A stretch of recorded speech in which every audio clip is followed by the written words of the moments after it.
Today, I have out my ATI Cavalry over-under 12 gauge shotgun. I'd like to start off this video by apologizing that it took me so long to make this video, but here we are. We have two 12 gauge barrel inserts. This one's a 9mm, this one's .357 caliber. But today, we're gonna be using 38 special in this barrel. Before you start using these barrel inserts, you have to test them out in your shotgun. I've already tested both of them out in this ATI Cavalry. I attached a string, put the shotgun into a vise, fired both rounds. We checked the cartridges. There was no damage, just looked like an ordinary round was fired off in a normal 9mm or 38 special.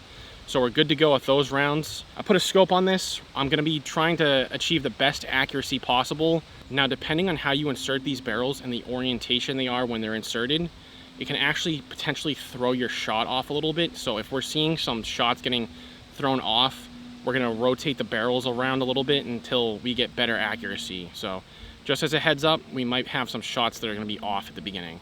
Okay, I spent about, I don't know, almost 25 rounds out of each, and trying to get both of these sighted in at the same time is proving quite difficult regardless of the orientation of the barrel for me. So I think, well, if you were gonna use this, you'd probably have one barrel as a 12 gauge and then the other barrel as whatever caliber you wanted to select.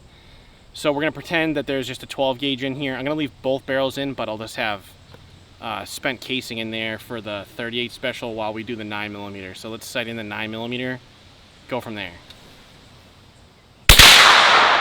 Okay, I'm gonna need a different scope because this one's bottomed out and we're shooting, I was aiming for center bullseye, so we're shooting about a foot high. Let me swap out this scope. I was trying to sight this thing in for about 30 minutes, but unfortunately I bought a Picatinny adapter off of Amazon, and I don't think that adapter really works too well because it was just all over the place, and then I went to mount another scope and it fell off, and then the screws were stripped inside somehow.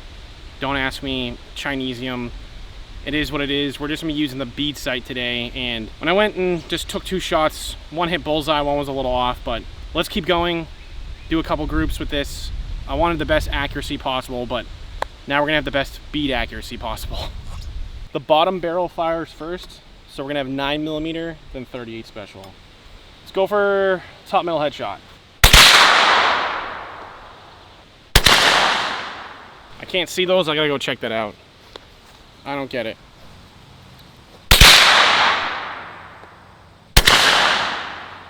All right, let's rotate these a little bit because we're off to the right. Let's go for far left center line. All right, now we're low and a little bit to the right.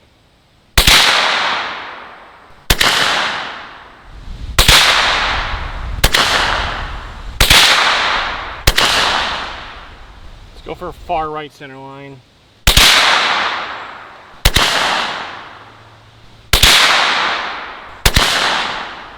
All right, I think I found the position, but we're just gonna be low.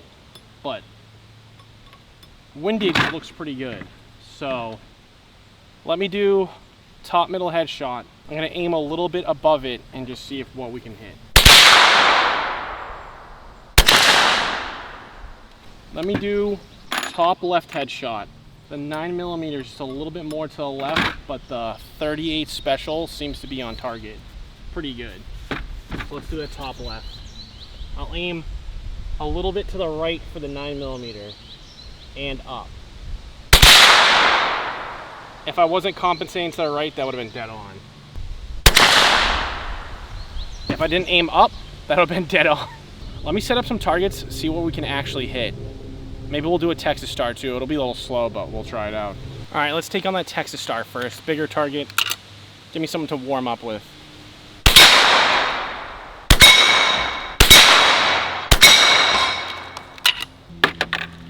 I'm only putting one 9mm in. That's my confidence level. All right, so this is a Texas Star Destroyer, even with just the bead sight. 2 stars are better than one. Let's do the one that's about 60 yards away.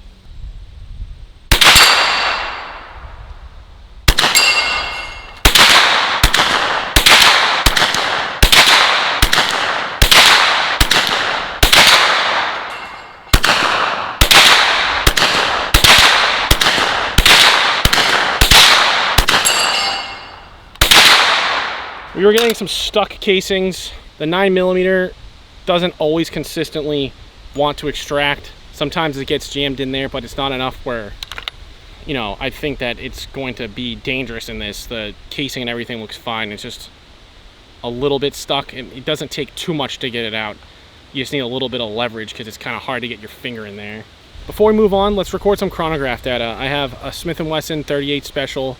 We're gonna fire this, and I have a 9mm AP9 Tech 9 clone. We're gonna see the difference between velocity on two pistol length barrels using 9mm and 38 and these shotgun barrel inserts. So let's do that right now. 627 feet per second. 9mm AP9. 1172 feet per second. Okay, 9mm barrels up first. Of course, error. 991 feet per second for the 38 Special. All right, let's try that 9mm again. Error. Take 3. 1,426 feet per second. We got two 12-ounce drinks down there. 9mm first. Let's see what we can do. We did not connect the 9mm. We will have to retry. So the 9mm barrel seems to be off a little bit. I'm gonna shoot that target again, just see where we're at. 38 Special seems much more consistent. Let me set up two more. I'm gonna just do 9mm, see if I can hit with that. And I am making sure that these barrels are oriented in the same direction every single time. So our shot pattern should be similar, or very similar, I would hope. But right now, it just seems all over the place.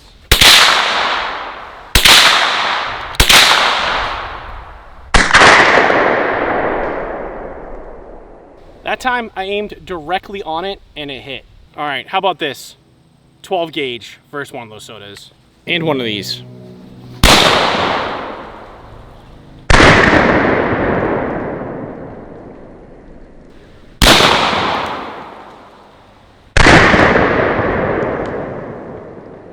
Let's go back to the pistol calibers. I have a target set up at about 60 yards. The far left center line is 9mm. The far right center line is 38 Special. Now I won't be able to see the group from here. Let's do 5 shots of each and go down there and check.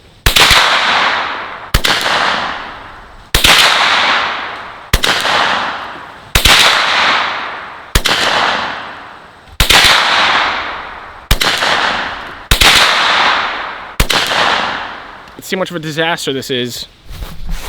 Yeah, that's pretty terrible. So we have 1, 2, 3, 4, 5. That's gonna be the 9mm. I was aiming here. These 4 aren't too bad. I don't know what the hell this is. One shot was almost dead on target. These 3 aren't too bad.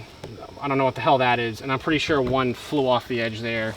Let's just wrap up with a ballistics gel test. We'll do the 2 short barrels of the pistols, and then we'll do the 2 longer barrel inserts in the shotgun, and then we'll do a 12 gauge. How's that? I found the clearest ballistic gel that I have. The AP9 is up first.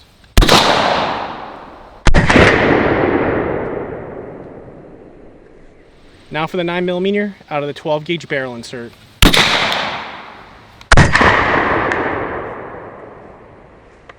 .38 Special from the Smith & Wesson revolver.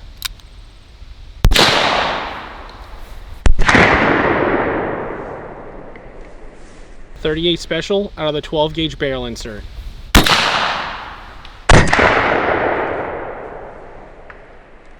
Let's absolutely destroy this gel. 12 gauge. Birdshot out of the 12 gauge.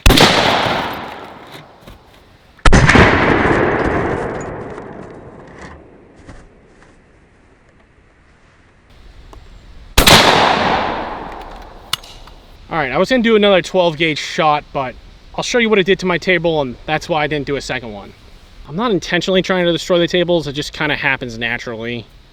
My goal is not to destroy them. So that's gonna wrap things up today with this ATI Cavalry 12 gauge shotgun using the 9mm and 357 Magnum inserts. Unfortunately, I didn't really get the accuracy I was expecting today. I tried orienting the barrels in different directions, but even though I was doing that, they just kind of seemed to change direction and group kind of sporadically, so If you'd like to see a follow-up to this, just let me know, because I just need some feedback if people actually want to see these kind of things.